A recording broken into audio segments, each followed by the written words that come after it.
This learning object is a production of Abu Dhabi Men's College, Center of Excellence for ICT and Learning Technology.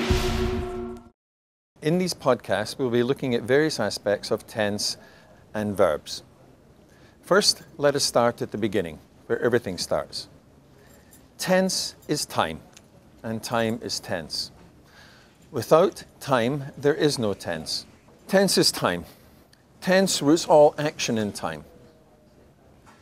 When we talk about time, we are talking about all time. Okay? And all time, we have a word for. It is called infinite.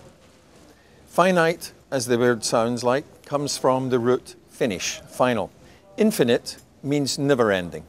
And it is from this, not a tense, but a form of the verb, the infinite, that we can draw all our tenses from. Because tenses are specific to time, whereas the infinitive has no specifics. The dead, for example, do not know tense. They do not know the past or the present or the future. They are outside of time. It is therefore by understanding what the infinite is can we understand the various tenses. Again, the infinite is not a tense, it is a form of the verb from which we draw all other tenses. Now let us have a look at what the infinite is and how it is formed. Essentially, the infinitive form of the verb is formed by adding the preposition to in front of what is essentially the present form of the verb. For example, to have, to be, to do, to eat, to walk, to think. Placed in a sentence, you can see why it is called the infinitive because it includes all time. I can say, for example, that I like to walk. That means I like to walk all the time. I like to walk yesterday, I like to walk today, and tomorrow. I like to eat. I like to eat all the time, today, tomorrow, and in the past. It includes all time. So when I say I like to do something, it includes all time, and therefore it is the infinitive. It is from this all-time aspect of the infinitive that we're able to pull all the other tenses, the present and the past and the future. But for the moment, we're going to be simply looking at the present and the past. We will not be looking at the third part of the verb, the one that everybody learns when they're learning their tenses.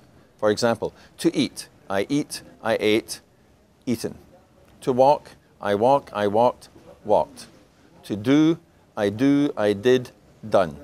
This third part of the verb means nothing without helping verbs, so we will not talk about that for the moment. What we are going to concern ourselves with today is the fact that the infinitive, to walk, and the present, I walk, are very much the same. In fact, they're exact in every single way except for one verb. That is the verb of existence itself, the verb be. For example, if I say I want to have something, that means I want to have it all the time. I have means now, okay? And if I said I had, it is the past. You notice that the present and the infinitive are exactly the same form. To have, I have. To drive, I drive. To talk, I talk. Except for the verb be. The verb be is different because the verb be becomes irregular in the present, not the past. So when I say I like to be happy all the time, but in the present I say I am happy. Every other verb tense becomes irregular in the past. I like to do things. I do things every day. I did things yesterday. Why is the verb be so different? Why is the verb of existence so different?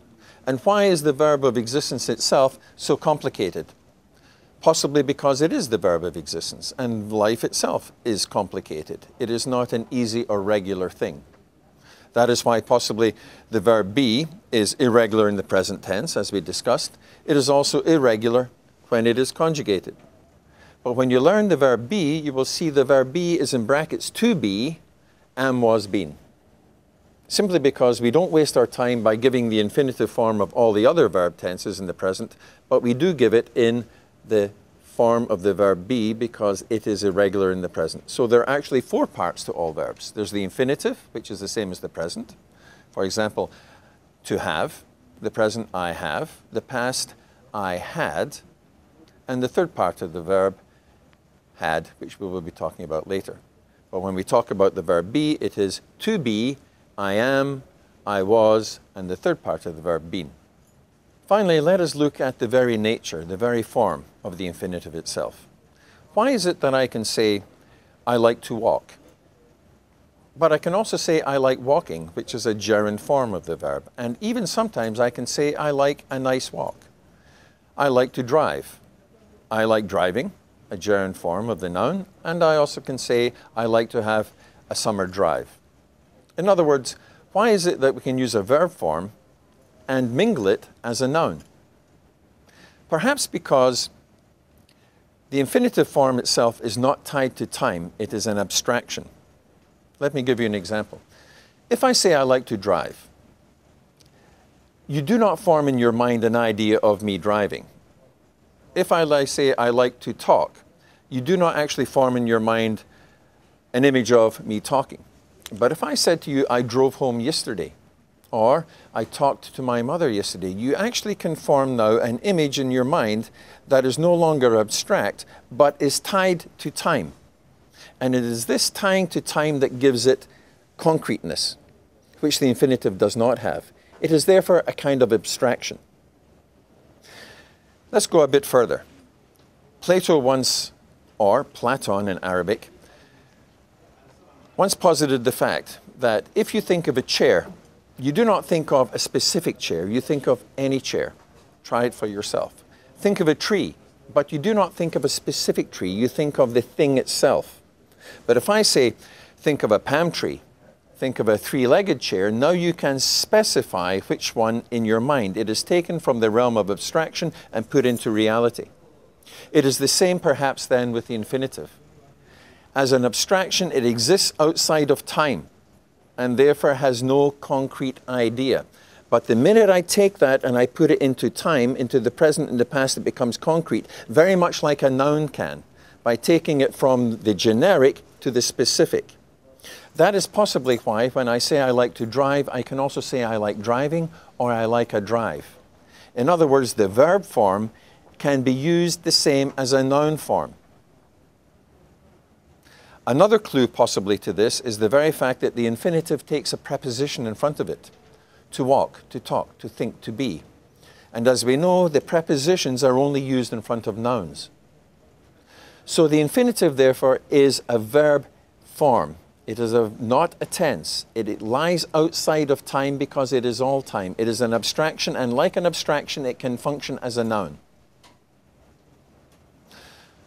The next podcast, we'll be looking at the past and the present forms.